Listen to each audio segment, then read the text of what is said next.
కాకినాడ జిల్లా జగ్గంపేటలోని అంబేద్కర్ గురుకుల పాఠశాలలో దారుణం జరిగింది. 10వ తరగతి చదువుతున్న విద్యార్థిని హాస్టల్ భవనంపై నుంచి దూకి ఆత్మహత్య యత్నం చేసింది. కిర్లంపూడి మండలం బూరుగుపూడి గ్రామానికి చెందిన విద్యార్థినిని ప్రిన్సిపల్, వైస్ ప్రిన్సిపల్ వేధింపులకు గురి చేయడంతో భయభ్రాంతులకు గురై ఆత్మహత్య చేసుకున్నట్లుగా తల్లిదండ్రులు ఆరోపిస్తున్నారు.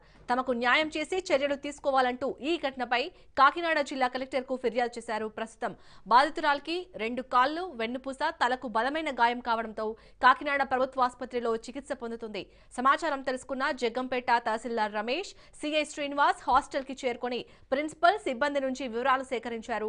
ఘటనకు బాధ్యులైన ప్రిన్సిపల్, వైస్ ప్రిన్సిపల్ ని సస్పెండ్ చేసి తగు చర్యలు చేపట్టాలని పీడీఎస్యూ నాయకులు డిమాండ్ చేస్తున్నారు.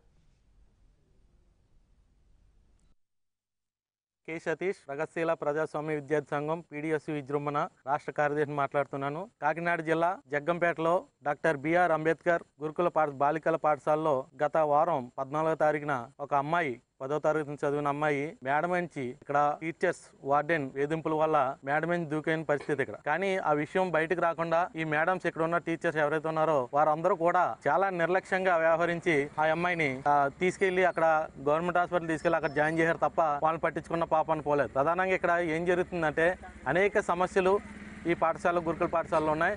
కానీ ఇక్కడ అధికారులు కానీ విద్యాశాఖ అధికారులు కానీ జిల్లా శాఖ వారు, రాష్ట్ర శాఖ వారు కూడా పట్టించుకున్న పాపం లేదు. ఎన్ని సమస్యలు ఉన్నా కానీ విద్యార్థి సంఘాలు ఏమన్నా ప్రశ్నించాలనుకుంటే ఈ ప్రభుత్వాలు కొత్త జీవోలు తీసుకొచ్చి స్కూళ్ళలోకి, హాస్టల్లోకి రానివ్వకుండా చేస్తున్నాయి. ప్రధానంగా మేము ఒకటే డిమాండ్ చేస్తున్నాం, ఆ అమ్మాయికి ఎవరైతే బిల్డింగ్ నుంచి ఈ టీచర్స్ బెదిరింపుల వల్ల బిల్డింగ్ మీద దూకేసిందో ఆ అమ్మాయికి మెరుగైన వైద్యం చేయించాలి. తక్షణమే ఈ ఘటన కారణమైన వార్డెన్ ని, ప్రిన్సిపల్ ని, టీచర్స్ ని వెంటనే సస్పెండ్ చేయాలని మేము పీడీఎస్ విజృంభణ తరఫున డిమాండ్ చేస్తున్నాం. నా పేరు కె సతీష్, ప్రగతిశీల ప్రజాస్వామ్య విద్యార్థి.